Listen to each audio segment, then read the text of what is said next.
I said, well, It's a real if you turnabout text me. with you keeping me on track here, David. I know. I don't I even don't know who's understand. doing this podcast anymore. Okay. Well, don't All worry. right. Once we get into the podcast, that'll change. Yeah, all right. Well, let's start it off. Let's see if I remember how to do this. Okay. And we're back with Truth Unrestricted, the podcast that I promise is completely rested from the holidays. Hmm. So, with that, going straight into it, that's the dulcet tones of David Bloomberg. You here with me again? How you doing, David? Good. How are you? Oh, really, really good. Really well rested. I promise. Well rested. I don't know Yeah. why I say good, considering today, as we're recording this, just to timestamp this, is Congress just officially approved the election here. Yeah. And I wasn't outside the Capitol protesting. It's really weird. Yeah, they got it Um, done by early afternoon. Wow, yeah, what could possibly have been the difference between this time and the last time? I so don't even, weird. 4 years ago. And meanwhile, in your country, your prime minister has said, I am so disgusted at the thought of having to deal with Donald Trump to the south of me that I am resigning the same day that his election is approved. I am done. I I haven't looked. We all expected that he would step down. Hmm. And people in the States on both levels were like, whoa, this is some kind of big deal. This is not as big a deal. It happens. It doesn't happen all the time, but it does happen. This is just a brief footnote in Canadian politics. Um, yeah, this is his father also stepped down.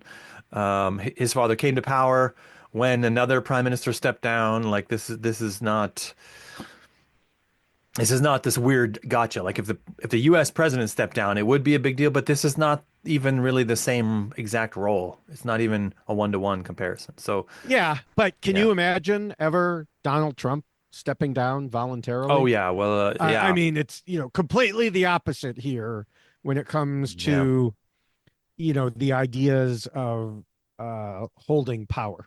I was in a Twitter space the other night, and the topic came up about some things, uh,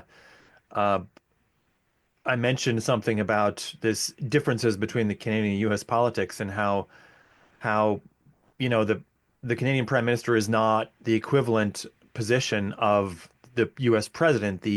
The actual Canadian equivalent of U.S. President, the closest to, is actually the Governor General, appointed by the Queen to kind of be in this position in the Queen's stead. Canada has a queen? Well, sorry, you're right, King. I forgot. Almost all my life was a Queen. Yeah, King Charles. Yeah, okay. It was the Queen. All our coins still have the Queen's visage. It's yeah, but it's the Governor General is really that position, and that they say, oh yeah, but they're not the Commander in Chief. I'm like, yeah, but the Prime Minister is also not the Commander in Chief. And then I blew their minds by saying that the only power the Governor General has is veto power over the laws that the Parliament puts forward, and that our Governor General has never used it in over 150 years. Sounds like Governor an easy General job. never once used this power. Always signed the paperwork. Everything went forward. And I think it blew their minds because they were marveling at the idea, the very notion that someone could have power and never use it. I think was the thing that they were just I just they want to know felt how I can was. get this job. I mean, it seems like you Oh collect yeah, a you paycheck to you do gotta. literally nothing. This is. We'll have a podcast about it eventually because there's going to be a Canadian election this year. Of course, this is why the prime minister is stepping down now. But I mean, for people, I will talk about the governor general and how it becomes. It's the ultimate. You got to know people kind of position. Um, I for real. I think I would disagree with you about that equivalency, Well, it's but not completely I, one-to-one equivalent either, right. right? But I also think that at this point, people are wondering what's the topic of this podcast? Is it Canadian politics? Oh Because my God, David, once again, you're getting us back on track. What is even happening? I took so much time off. I new don't even know how year. to do this podcast anymore. You're right. I'll cut all that stuff out, or I'll put it in as a bonus or something. I don't know. But yeah, so today we want to talk about not Canadian politics. We want to talk about um, a concept that I've come to call proof by association. And it's a it's a thing that people who engage in conspiracies do, especially people who engage in like what's kind of called grand conspiracy beliefs, which are the idea that there's an overarching group of usually steeple-fingered rich white men in rooms who are planning all of the things that happen to people. They planned the JFK assassination, they planned the 9/11, and they're planning all the other events. And this is a common belief, especially among people who deny the nature of violent events, who say that things Hmm. were staged. And uh, there's a whole ecosystem of people who hold these beliefs, and from there emanate a lot of the uh, sort of they come up with the stories that fill in the blanks so that other people can approach people to try to get them in. I mean, that's part of this whole ecosystem is that being exposed to like the raw source right away would kind of turn you off from this, but getting exposed to it in small bits and eventually getting involved is sort of the path, the slippery slope, if you want to call it that, that leads to people getting pulled into this.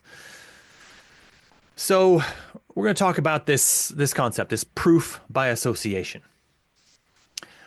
Sounds So like sounds like I'm back in math class again. There's the yeah, well, we associative proper. Isn't that what it's called? Associative. Um, associative properties of things, right? yeah, And how I had things to do relate to each other. and I Yeah, had to yeah. do proofs, Well, and there's now we're proofs. doing. See, Well, this people always is said math would come up again in your life, and we said it on this podcast, David. We did yeah. an episode about math where we said math was the most important set of skills anyone could have, and this is another example. So this topic, this concept, we briefly mentioned it when we did our episode about January or about July 13th, the Butler shooting, the attempt on Donald Trump's life on January 13th in Butler, Pennsylvania, uh, that I cleverly called the episode staged. I thought Hmm. that was the best possible name for it. Mostly to trip people into thinking that it was about it being staged to get them to listen to it. But of course, it wasn't about that. And I'm sure a lot of people were disappointed when they found out that we didn't think it was staged. We thought it wasn't staged and that we did this as a ruse to bring them in. I mean, much like the name of this podcast, Truth Unrestricted, it could be Yes. taken by Yeah. conspiracists to believe that it supports I'm one of them. them. And yeah, I'm photobombing them. we had a situation in my local skeptics group many years ago where we had someone who was the going to do tarot card readings. Now they were a skeptic. They were actually the vice chairman of the organization at the time, but they had learned to do it to get free drinks at bars, Oh, good. and so we put out a blurb to the papers about this, and the papers shortened it, Yeah. and it made it sound like it was a real tarot card reader. And so we got a room full of tarot card believers into a skeptics meeting that usually only got like a dozen people. And they all expected this to be real. And I mean, it's a longer story, but let me just say, we were in the back, like, oh my gosh, these people are going to find out, ha ha ha. And then some of them started like divulging their life stories as Yeah. the tarot cards were being turned over. Like they were reading it themselves. Oh, that must be my sister who, stabbed me in the back when it came to my mother's will, and this and that. And we're in the back going, oh my gosh, this is Oh, not going the way I what have thought we it was done? going to go. This was Yes. a huge mistake. Yes. And that was not the only time. There was also a time when a guy was, who also coincidentally was a vice chairman at the time. Uh, he was going to talk about how butterfly migrations could be mistaken for UFOs. And again, the newspaper cut it short and made it sound like it was a pro UFO thing. It And all sells of a better. It sudden, sells better that way, David. oh yeah, we had a room full of people again, and they were listening to a guy talk about butterfly migrations. Why don't you just want to And be popular, Dave? Just accept I the know. popularity. I don't understand the problem. And the funniest part about that one was he was like, okay, we'll take a break and then we'll have questions. And like the room emptied when we took the break. They never came back. Oh, that's good. Okay, well, we touched on this briefly again, as I mentioned, when we did our episode about July 13th. It wasn't about many, many events. It was about many, many individual pieces of one event when we talked about it at the time. We talked about how people tend to push this, like a large number of seemingly unique things all into one pile and mention them all together really, really closely to challenge other people, to show them how this particular set of things could all happen without there being some kind of conspiracy making it so. So we mentioned at the time that there's a mathematical explanation for why this is faulty logic. The events must be assumed to be independent until the thing that makes them not independent is proven to exist. And if you remember in that case, that I referenced the idea of a coin being flipped 5 times and coming up heads all 5 times, and the chance of it coming up heads the next time is still only 50%, one or the other. Assuming it's not a two-headed coin. Yeah. Right. Well, that's just it. And you might examine the coin and then find that it's a two-headed coin, and then you can modify how you view how to look at the data. But if you examine it, it's a two-headed coin, tails and heads, then the chances of it being heads the next time is just 50%. So in that case, people would be using the idea that there's a conspiracy to assassinate the president to loop all these things together to prove that there's a conspiracy to assassinate the president. And this is, of course, assuming the outcome before you reach the outcome, and that's circular logic. And that's what we said at the time. Yeah. Yeah. Right. So this is... Go ahead. I'm sorry. I'll take a second tangent here. Yeah. How long do you think it will be before we get the parallel universe movies and stories about what would have happened if Trump hadn't turned his head? I got to think it's at least 4 years. I don't think they'll do it while he's president. I don't think we're ever going to get those. I think we're going to be too distracted with all the other monstrous things that are happening. I think we'll get there eventually. I think at some point someone's going to say this one little hair trigger moment, if it had zigged instead of zagged, what could possibly have been different? Maybe. Yeah. Maybe. And I think that's, to loop it back to this, I think that's where a lot of these conspiracies come from. People don't like to believe that the course of history can be changed by something so small as a man turning or not turning his head at a particular moment. Yeah. But why couldn't a JFK turned his head at that exact moment? Right. Well, that's the difference between having someone who has a good vantage point without a bunch of cops chasing him at the moment. Well, also, he would have had to need a reason to turn his head at that moment, and Trump had a reason to turn his head at that moment to look at the monitor, and JFK did not. He was looking outward at the crowd. And it's just the way the cookie gets stomped on and completely obliterated.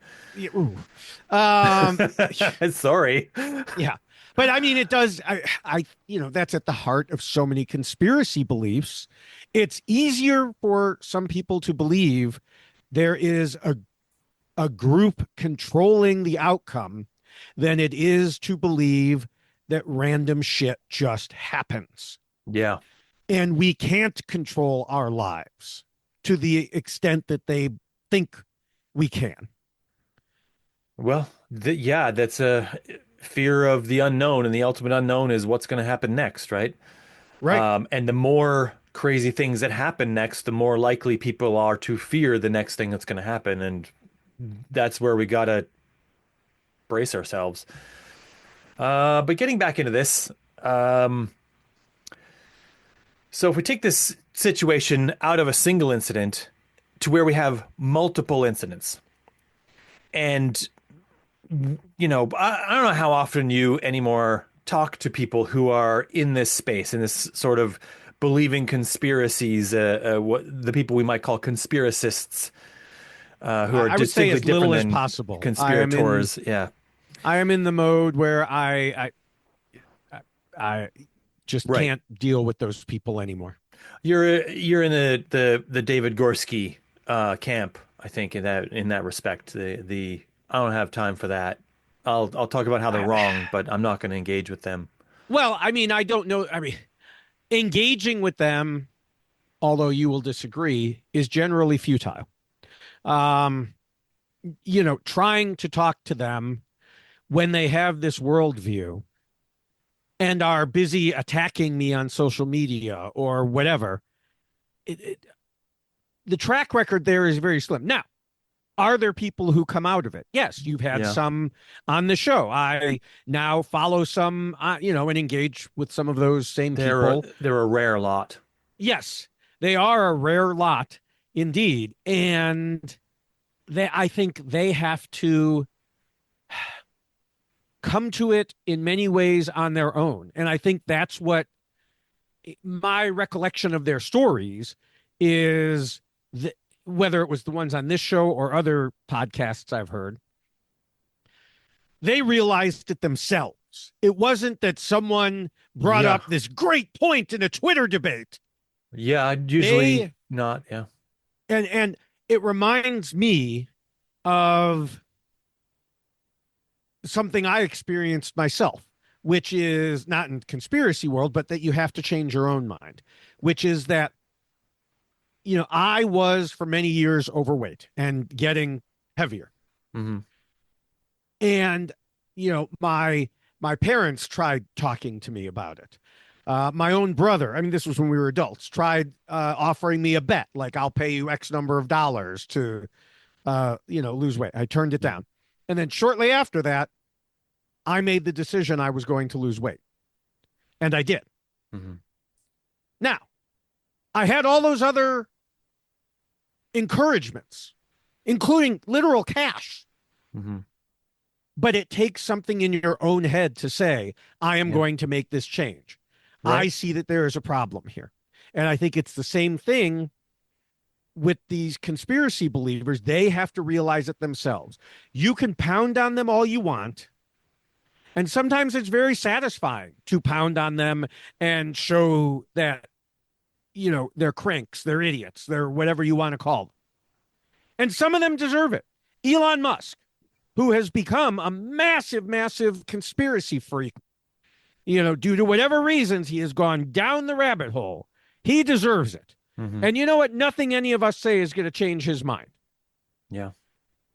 And so I just have lost the will to spend my time Hmm.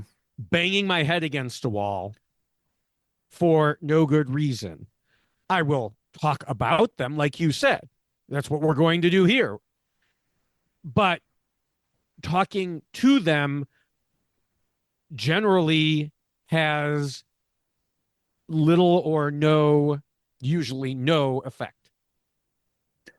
Well, true, but I would add in that in order to have even the people that came out of this come out of this, there still had to Mm-hmm. be some external pressure of some kind. There still had to be some other version of reality for them to turn to.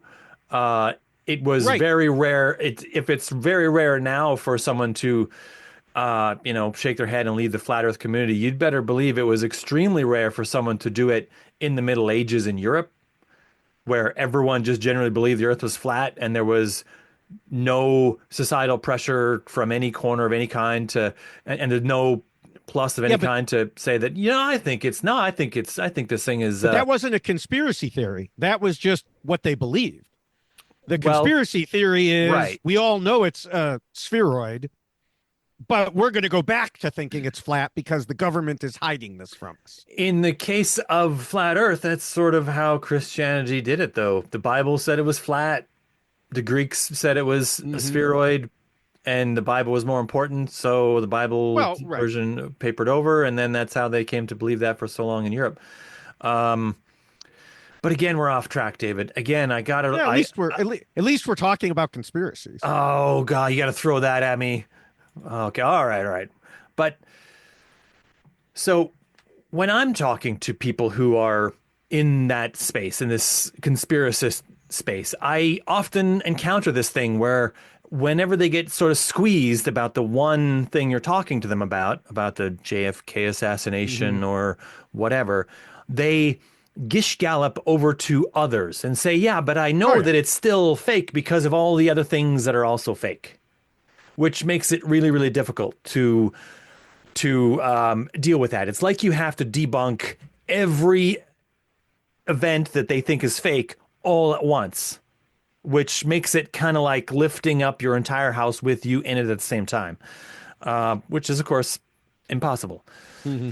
So today is going to be just one proof, mathematical proof, logical proof for that isn't, why that's a logical fallacy, why you shouldn't allow that, and a way that you can reference, maybe you can reference this to show, to keep someone in line, to get them back on track.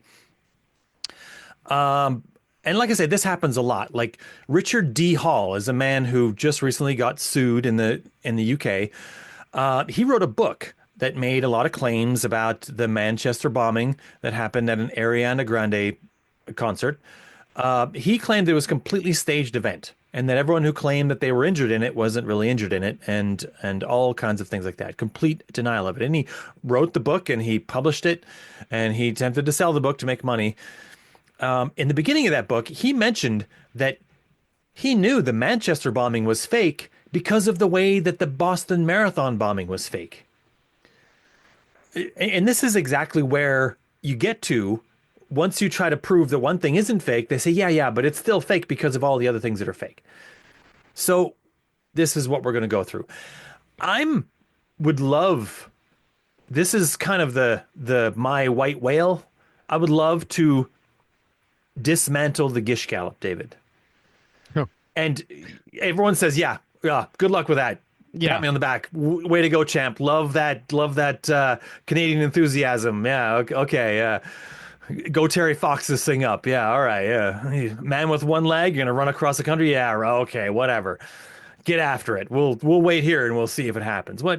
That's what I'd like to do, is dismantle the Gish gallop. This method of moving on to other events is a Gish gallop thing. And this doesn't dismantle the Gish gallop, but it does chip away at it, chip away at the stone, if you will, to take away this one flavor of this thing that people do, to skip away from having to face the opposing evidence for the thing they believe in this one instance. Okay. So are you saying, just to clarify for Sure. myself and for listeners, Hmm. are you saying it's that this Richard Hall and others say, well, because they, capital T, they were able to stage the Boston Marathon, we also know that they are able to stage this Manchester bombing? Or is it like with the Boston Marathon? Because so one of the whole aspects of, them saying that the Boston Marathon bombing was fake was a claim for the use of the same crisis actors in that incident as in others. And as it happens, I know one of the women who was in a photo from the Boston Marathon bombing. She was there crying, holding her head, and has therefore, unfortunately, had her image splashed all over the world Mm. in claims that she is a crisis actor. And then they put other somewhat similar looking women from other incidents, other tragedies, Mm. next to her and say, oh, look, it's the same woman. And, this definitely affected her emotionally. I think she even wrote an article about it, a newspaper article about it. And so that's my question. Is it linking that way where they say, aha, these are linked because they're using the same crisis actors? Or is it a more general It's linkage? a usually a more general claim. I think some grifters in this space and conspiracists in this space, they do try to make some specific claims about specific people they claim are crisis actors for multiple events. Uh, this is meant to be a counter explanation for the idea that that people question whether a crisis actor could exist at all, because once Hmm. you're in a major crisis, what good are you as an actor to anyone? You can't appear in a Hollywood movie. You can't be in a TV show. People are going to notice. Like, Yeah. it doesn't And make any usually, sense. and well, what even more doesn't make any sense, usually the so-called crisis actors that they have in these pictures, they have like the same color hair. You're like, oh, Yeah. look, there's a redhead. Oh, look, there's another redhead. They must be the Right. same crisis actor. It's like, yeah, because they're so bad they went to put a wig on or dyed their hair, Yeah. you know? Yeah. And this is so you have at first you have the debunkers argument that this doesn't make any sense that crisis actors exist at all, Hmm. because people who are actors want to continue acting after they act in the thing they're doing right now. Yeah. So acting in this, they would know, first of all, they'd be in on the conspiracy, and they would then want to act in another thing. And so this is why the counter to that narrative is that they come up with, yeah, well, they're using the same crisis actors and all these. And of course, as you point out, the photographic evidence they use for this is scanty at best. It might be one or two people that they point out, and those people don't even look that much alike once you closely examine them. It's shaky. Mm. But that's not really what I hear most of all. What I hear most of all is just they get this sort of idea that that this is how the world works.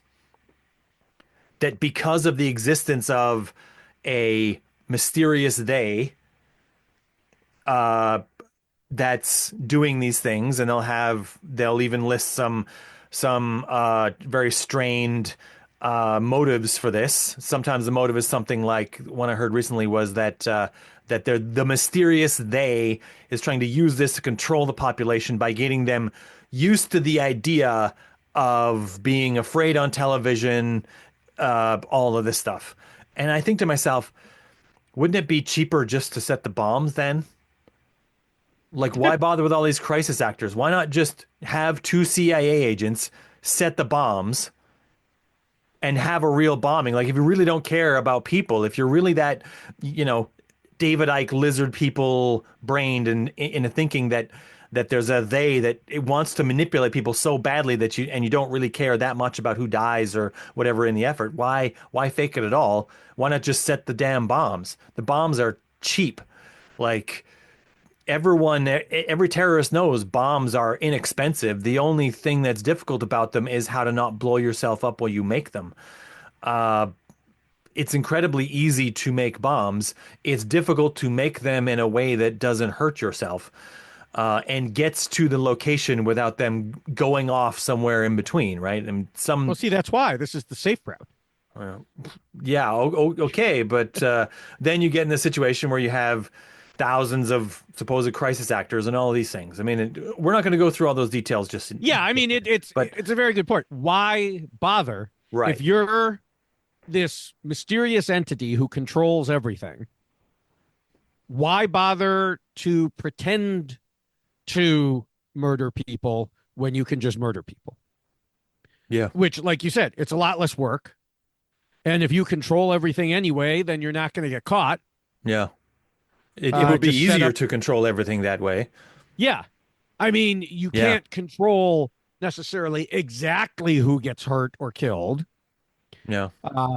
But But I mean, they're just those are NPCs anyway, right? It doesn't matter what right. happens to them. So But I mean, that's, you, this you have sounds to silly. I break don't up know that legs to make an omelet, right? Yeah, sure. I don't know that I've heard it put that way before. Like, why? Yeah. Just why? Why?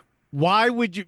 It'd Okay, be a lot less expensive. Yeah. yeah, if I'm going to engage with any conspiracists in the future, Yeah. I'm going to have to remember that one when they say they faked this bombing. Why? Why? Why? Why not just Why do would they the real work? Why bombing? wouldn't they just set the bomb? Yeah. So it's one of many things that don't make sense when you look at the individual details of these. But to someone who's really believes this stuff, they get the idea that this is how the world works and that all of the other things prove each event. So as you're trying to talk to them about one thing, they talk about how all the others mean this thing is right. And then if you went to any of the others, suddenly the one you just did would also magically be proving that as well. That all those others, including that one, would do this. So this is what we're going to do today. We're going to do a simple exercise where we go through this. It's going to be, we're going to reduce this to just 5 actual events that happen that are events that conspiracists do regularly claim are or were faked or staged. But it's only 5. It's not the, many, many others. I'm not even sure how long the list would be, but if you really got there, in some minds, all of them would be fake, which would be hundreds or maybe thousands. Yeah. But there's just going to be 5, because once you get the logic for this many, it scales up nicely and you can easily prove how this works. So the 5 incidents we're going to list today and use for this example are the Manchester bombing, the Boston Marathon bombing, the Pulse nightclub shooting, the Las Vegas hotel shooting, and Sandy Hook. Now, these were real events, and I want to make it clear from the start exactly where we stand. These were real events. Real people were murdered and injured in these events. At no point do we in any way believe or intend to communicate to anyone else that these are not real events. But I say that with strict words at the start because sometimes in attempting to talk about someone else's view of these events, you can talk about them as though they were fake because another person believes they're fake and you're talking about that person's belief. So I want to make it clear from the start that these were all real events.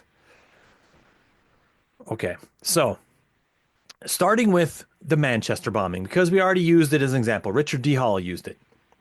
He said that the Manchester bombing was real because of the Boston Marathon. So let's say we're talking to someone and they say, yeah, well, fake, I know this fake because of the Boston right. Marathon. So you're right. Sorry. The Manchester bombing, he says, is fake because of the way the Boston Marathon bombing was fake.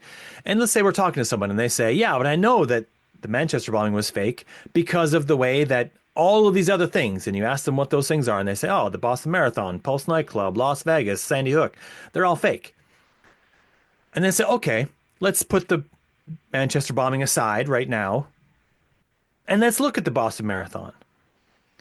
And they say, okay, the Boston Marathon, all right, well, and you go through the details. They say, yeah, but I know the Boston Marathon's fake because of all the other things that are fake. And they say, what were those other things? And they say, Pulse nightclub, Sandy Hook, Las Vegas, and the Manchester bombing. And then you stop and you say, look, if the Manchester bombing proves that the Boston Marathon bombing was fake, then the Boston Marathon bombing can't prove the Manchester bombing is fake. They can't prove each other's fake. Otherwise, you're just standing on top of air. There's nothing supporting you. That's circular logic. So, sorry, but you have to leave the Manchester bombing out as an incident that proves the Boston Marathon is fake. Right. So then we say, okay, let's leave the Boston Marathon aside now. And we'll move on to the Pulse nightclub. We'll take a look at the Pulse nightclub. And we get around to the point where they say, yeah, but all the other things that are fake prove that the Pulse nightclub was fake. I say, oh, well, what are those things? And again, they start to list them all. And they try to list again the Manchester bombing and the Boston Marathon. I say, no. First of all, direct connection. You can't include the Boston Marathon because you said the Pulse nightclub proved that the Boston Marathon was. So that's direct circular logic. And you also can't include the Manchester bombing because it was supposed to be support for the Boston Marathon, which was supposed to be support for this down the line. You can't continually circularly, this can't become a hand-holding circle of circular logic here. So, okay, we have, you say, 2 things that prove that the Pulse nightclub shooting was fake. So let's look at the Las Vegas shooting. And again, you go through the same logic until they say all the other things. Like, which of those other things again? And they try to list them and say, no, you're out of options there. Like Manchester, Boston Marathon, and the Pulse nightclub were all used previously to support other things that are in the chain of command here, in the chain of evidence. So they can't be used to support this one because this was supposed to support them. So in the end, you're left with just one, Sandy Hook in this case. But you'll note, David, that it doesn't matter which order I do them in. The ones I listed in the order I did them were not in chronological order. They weren't Mhm. in anything like that. It doesn't matter which order you do this in. And because it doesn't matter which order you do this in, you're always going to end up with just one incident that has to stand on its own merits. And because it will work in every direction, each one of these has to be examined then on only its own merits and not having other ones justify them. So, so you used a word in there, Okay. presumably quoting conspiracists. You said, well, these other things prove this one. Yeah. And this is, I kind of asked you about this earlier. When they say this proves it, what are they saying? What are they actually trying to say? Well, Because that's if, part of the mystery. I right, mean, because, the part of the grift of this is this non-specificity with which they deal with that, in which they'll just sort of insinuate and not exactly define, and they'll say, they might not say prove, but they'll say, I know it's true because of those other things. But that's the yeah, definition of proof. You know what I mean? Like that's right. proving this. So I was using proof because it's a thing, but that's the wording that they'll usually use. I know it's true because those things were true.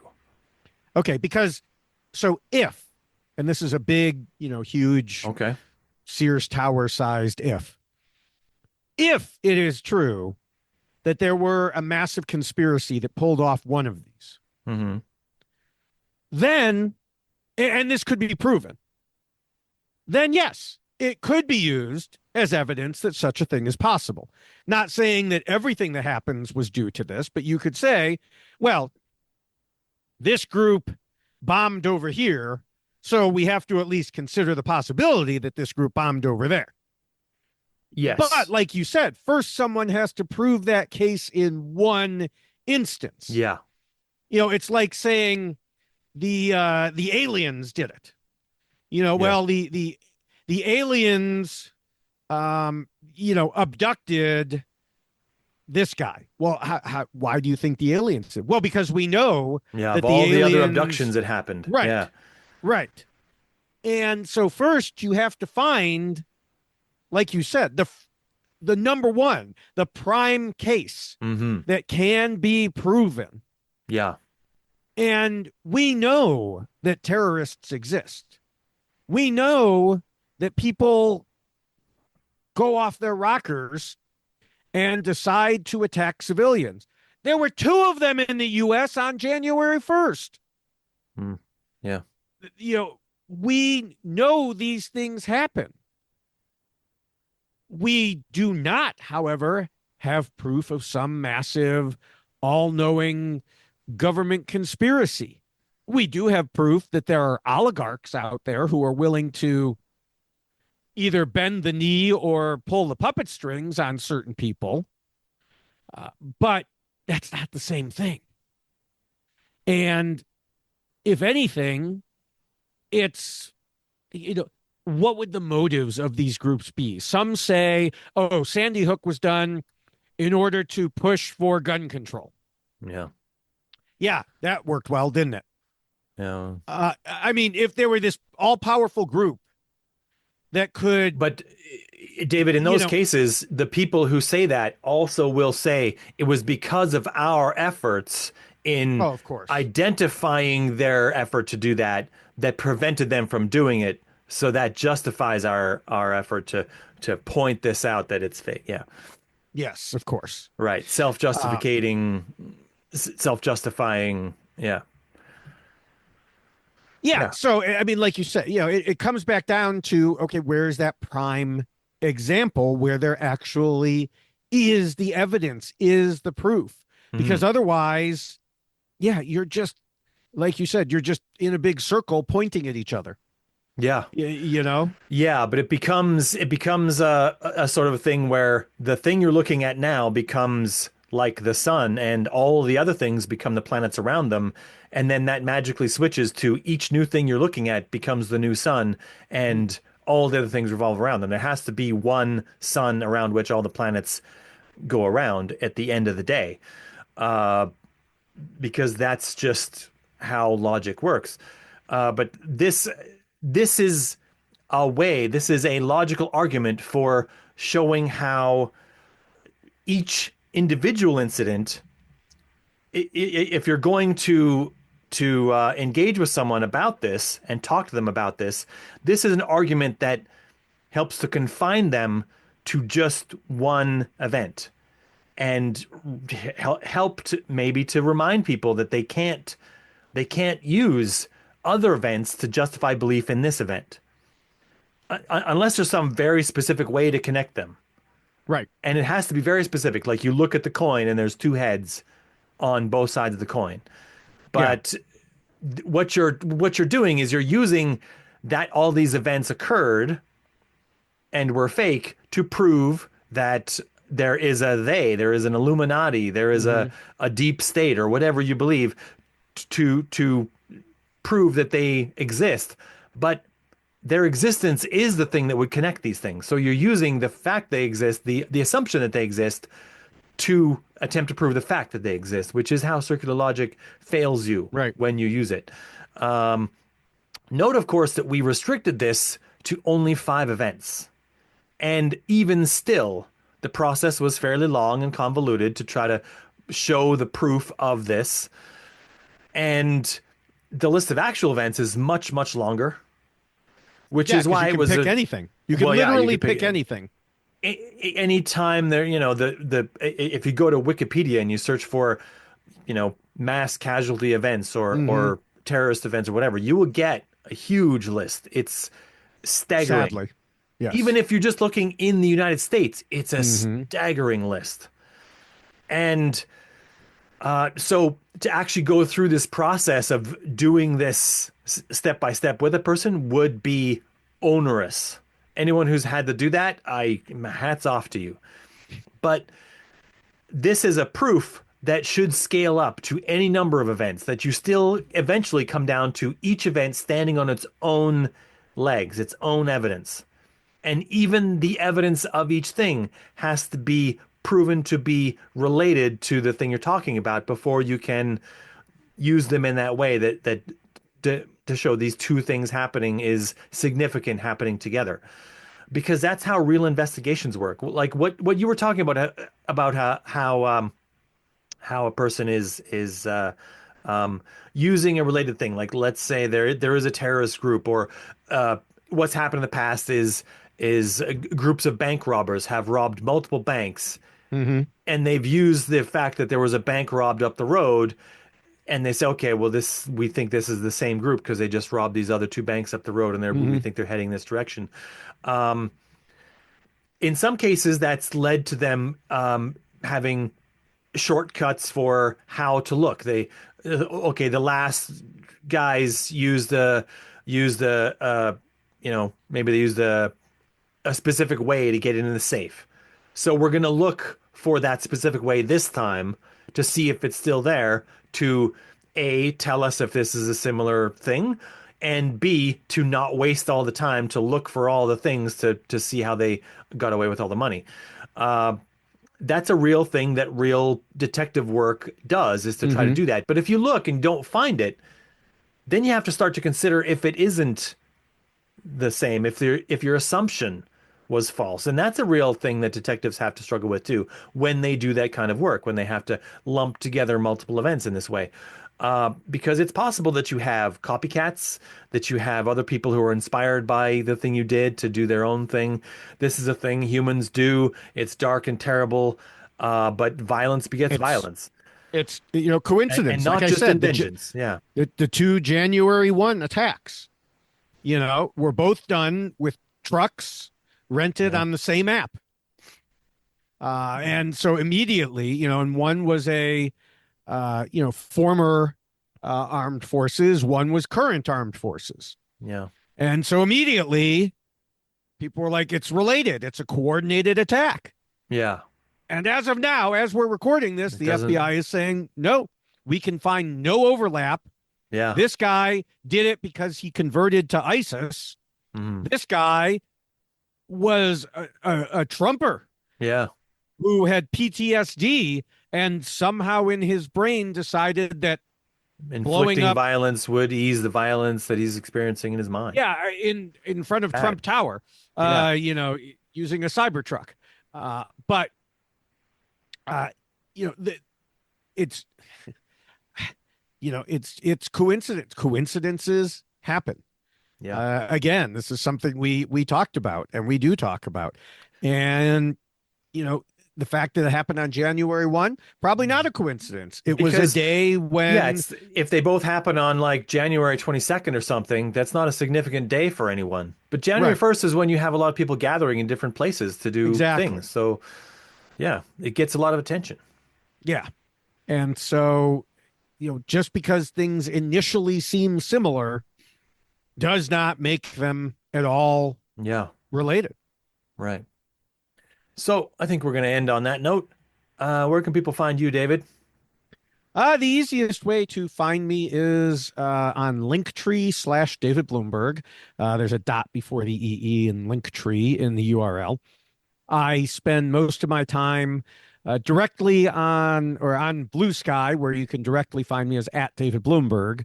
I spend a little bit of time on Threads, where I'm at David Bloomberg TV. I spend very little time now on Twitter. I was part of the mass migration after the election. Actually, I had been on Blue Sky, for a while, but everybody finally came over and joined me. And I encourage other people to leave Twitter. I do Yeah, not find it to at all be a good place to have any sorts of conversation. yeah. And so I encourage everyone to go to Blue Sky. You can also find me doing non-political, just reality TV things at YouTube, TikTok for now, and Instagram is at David Bloomberg TV. Great. I am, you can find, I didn't put it at the top of the episode. You can send any comments, complaints, concerns, questions about this podcast, anything you hear on this podcast to truthunrestricted@gmail.com. I'm also available on Twitter, Spencer G. Watson. And I'm available on Blue Sky at just Spencer Watson there because I got in early enough. The other Spencer Watson's got to go pound sand. And I also encourage everyone to go to Blue Sky from Twitter, but for a different reason. My reason is that I desire to have all the innocent bystanders clear the battlefield uh, so that we can take more direct shots and understand more about the exact shape of the crazy creature left behind skewing our reality. But yeah, please migrate to Blue Sky if you're a good and noble person who just wants to have a good time on social media. And with that, we're going to sign off. So, till next time, David. Till next time.